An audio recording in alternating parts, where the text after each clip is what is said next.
What on the loo then? Why did we sit? Distinguished guests, relatives, young, old, freeloaders, hangers-on, gypsies, thieves, everyone else who may have wandered in. You're about to witness a unique event in history. The very first and very last time my wife is going to speak on our behalf. However, it is a privilege and honour to do so, and I hope that so soon in our married life, I don't let Hayley down. My speech today is like a mini-skirt, long enough to cover the essentials, but short enough to hold your attention. So, to be honest, I didn't really know where to start, so I started trawling the internet. After a couple of hours, found some really, really good stuff. Then I realised I was supposed to write the speech. Before I start, there'll be plenty of toast over the next few minutes. Please make sure that you got some filled. That's good. Okay. Firstly, I'd like to thank Carl for his kind words and good wishes. And I'd like to thank him for paying for this lovely reception.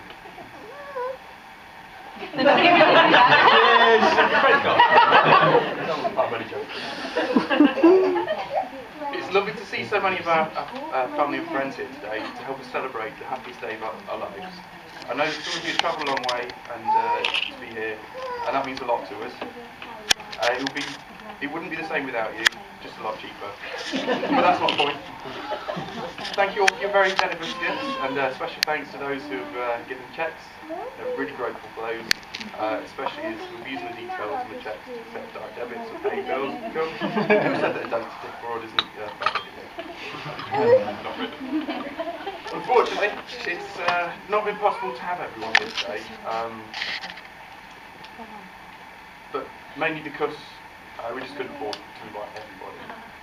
But we know they're here with us in spirit, and they're not only in our thoughts today, but more importantly, they're here in our hearts.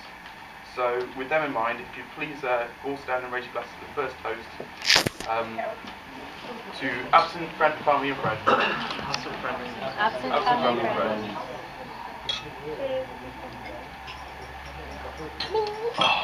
Also, I'd like to sincerely thank Hayley's mum and dad, Vanessa and Carl, for making me feel like the son they never wanted.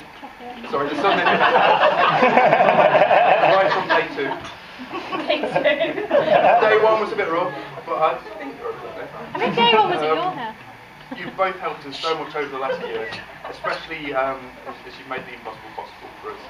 And for that, me and Hayley are eternally grateful. Hayley's sisters too have also made me feel nothing but welcome, and I thank them for that as well. It's been a difficult year so far, Charlie growing up, becoming more and more active every day, and the prospect of becoming redundant as of the 7th of November. Just a little over a week away, but I'm sure I'll find something soon enough. Anyway, Charlie's a joy to have a son, and he's a little cheeky monkey, as you can see. I couldn't have asked for a better son, really couldn't. So, with that in mind, if we're going to have another toast to Charlie. Charlie.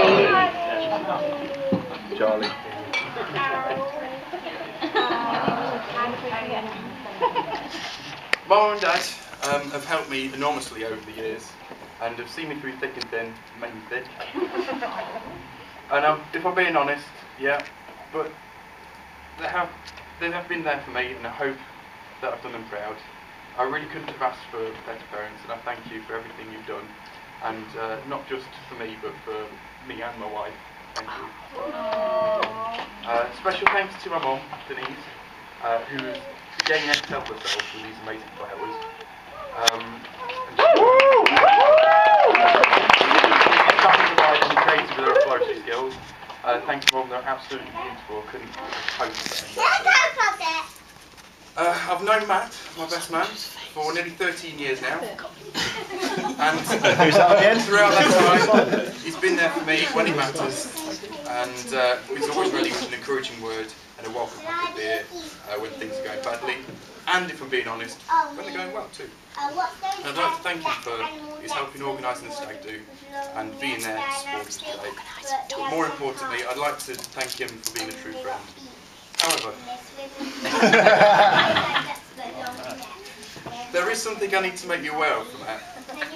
He suffers from a strange condition that occasionally causes him to drift in and out of weird, strange flights of fantasy. And he's been known to make up some fanciful stories, absolutely believing them to be true. Anyway, he's only right, I advise you, just ahead of his speech.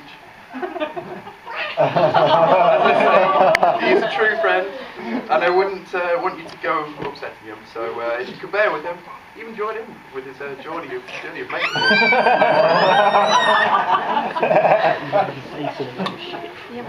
Apart from my wife, there are 5 other beautiful ladies here today. Hayley's sisters Clara, Nicola, Samantha, and her 2 best friends is Hayley and Helen. And we'd like to thank them for being such wonderful bridesmaids. So please stand for a toast to the bridesmaids. Bridesmaids.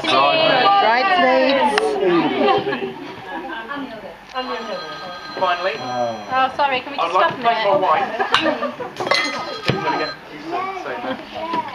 And for agreeing to marry me and making me the happiest man in the world. I think you'll agree that she looks absolutely gorgeous today. And when she walked up the aisle, and took my breath away.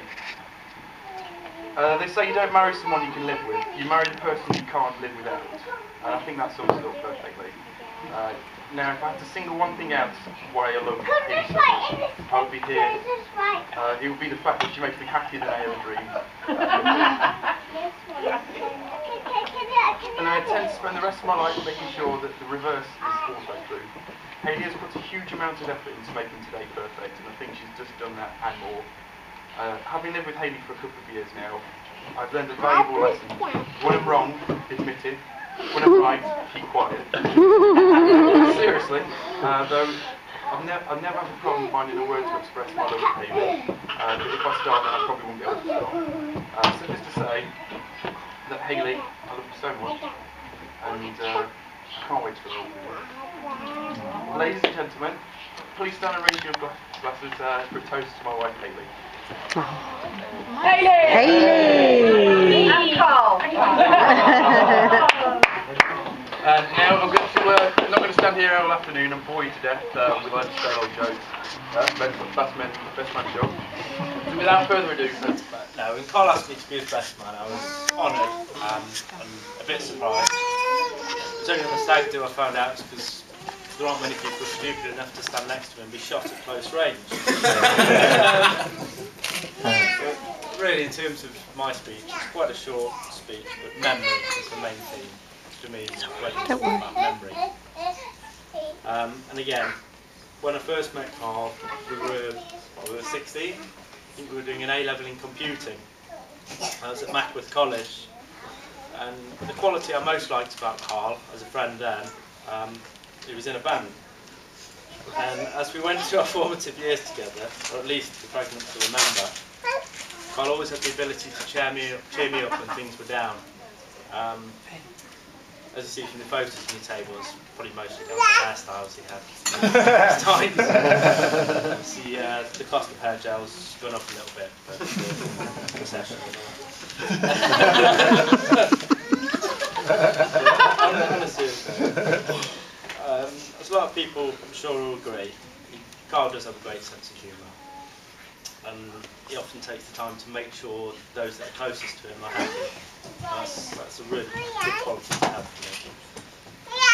So, having known him for probably 13 years and a month, since we started college, I've seen him grow. I've shared a lot of memories along the way, from being awkward teenagers to being adults.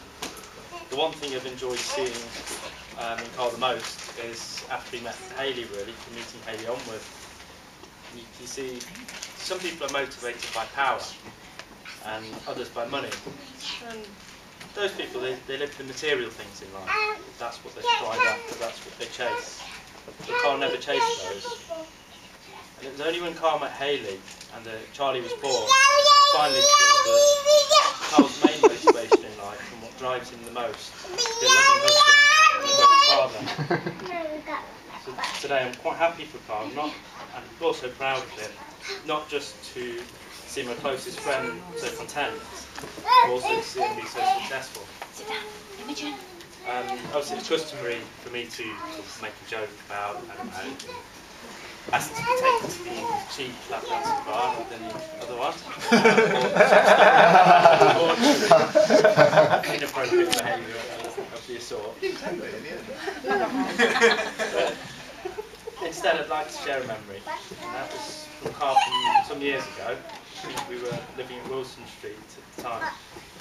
It epitomised as far as I know him. See, I was a student and not in the best financial situation, and I was moaning about not having any money. Carl gave me £10 and didn't ask anything in return. He didn't ask to see if I needed anything. He didn't ask for me to wait for me to ask for the £10, but he just gave it to me. The trouble was, he was probably in a worse financial situation at the time than me. That really epitomises Carl for me. It's very kind and considerate nature.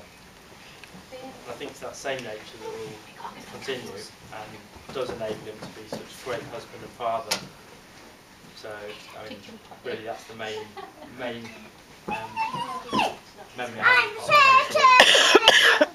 Other than that, I'd like to say a massive thank you to everybody here. So first of all, I'd like to just say a quick note, say obviously bride and groom get first dibs in the buffet. But other than that, I'm just really repeating the thank you to everybody here. Obviously I'd like to thank Hayley first of all for turning up. looking absolutely beautiful. I'd like to thank the bridesmaids for both being attentive and being looking great. I'd also like to thank Charlie for battling through the day. I was a bit worried he was going to be ill. He's done alright.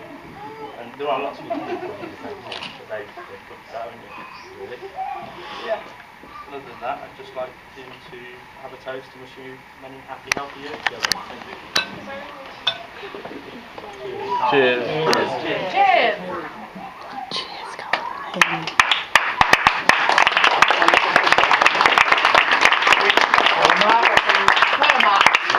Woo! Practice it out. Have you, Matt?